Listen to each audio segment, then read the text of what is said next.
Hey guys, what is up? It is Michaela back again from Invisible Reads, and today I am back with another Top 5 Wednesday. For those of you that don't know what Top 5 Wednesday is, I will leave the Goodreads link down below. This week's topic was books that aren't set in or inspired by the Western world. I'm cheating on this a little bit because I haven't read that many books that are outside of the Western world, which makes me really sad, but it's true. And if you have any recommendations, please let me know because I would love to add to my list. Let's get into it. I'll tell you when I'm cheating, I promise. This one I'm not cheating with. Okay, so the first book I have here is Written in the Stars by Aisha Saeed. This book is actually about this girl named Nyla who is forced to go to Pakistan with her family on a family vacation. And this is right after her parents find out that she has a secret boyfriend that she didn't tell them about. And things ensue from there. It gets dark, it gets scary. Not scary in a horror sense, but scary in a how could people do this to other people sense. And yeah, it gets really sucky. I didn't really like the writing style that much. I didn't really like the main character that much, but I think it was an important read.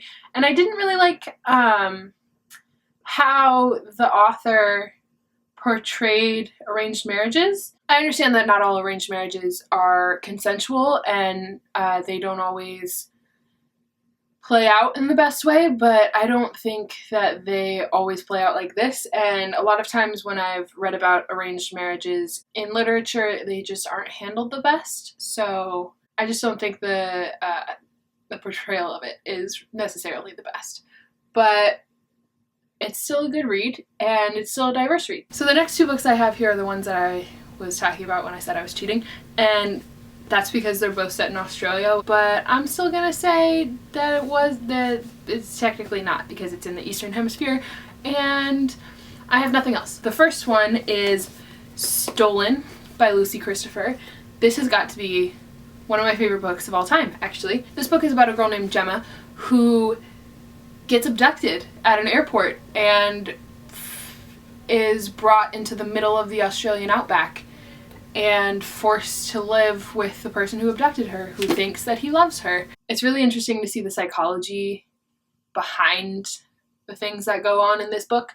And yeah, I read this like 4 years ago now, and it's still one of my favorite books ever, and I want to reread it. This next one is also set in Australia, like I said, and it is Zack and Mia by A.J. Betts.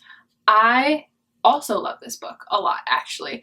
I like to describe this as John Green's The Fault in Our Stars, but better. Don't get me wrong, I love John Green. I loved John Green as a 14-year-old. I like this a lot better. I like this as a 16 or 17-year-old with much better critical reading skills and a much harsher judgment on what is sicklet and what isn't, and I think The Fault in Our Stars very much qualifies as sicklet, and this one I don't think it does at all. But basically, this is about two teenagers, Zack and Mia. They are both, I believe, 18 or somewhere around there, and they meet in the hospital while being treated for cancer. And they're both too old to be in the children's ward, so they have to be in the adults ward of the hospital, and it's very gloomy and very like white walls and sanitary and everything like that. And Zack cannot leave his room, and Mia is just an angry little child for being there, and they form a friendship and then a relationship, and I think it's amazing because it allows them to be angry at the universe and at their bodies and at themselves and at everything around them for having cancer, because being a young kid, like barely starting your life and being told that you might not get to live it is terrifying. You're allowed to get angry. You're allowed to be angry at the universe for dealing you that set of cards. And in The Fault in Our Stars, they're never really angry about it, except for like one scene. But throughout this entire thing, they're just like, yeah, this sucks. I really don't like this, but you know what? It's my life and it's how it's going to be, so might as well. And they just kind of chug right on, but they also acknowledge the fact that their life is not what they thought it was going to be. But yeah, I highly, highly recommend this, especially if you read John Green when you were younger and liked it or didn't.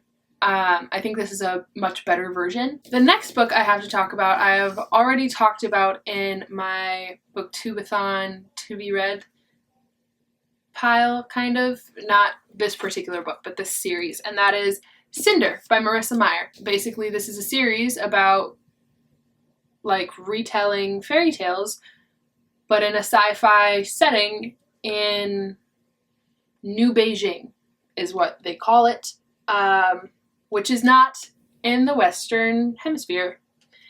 But yeah, the first book is about this girl named Cinder, who is supposed to be Cinderella, obviously, and she is a cyborg, and cyborgs are not good in this time period.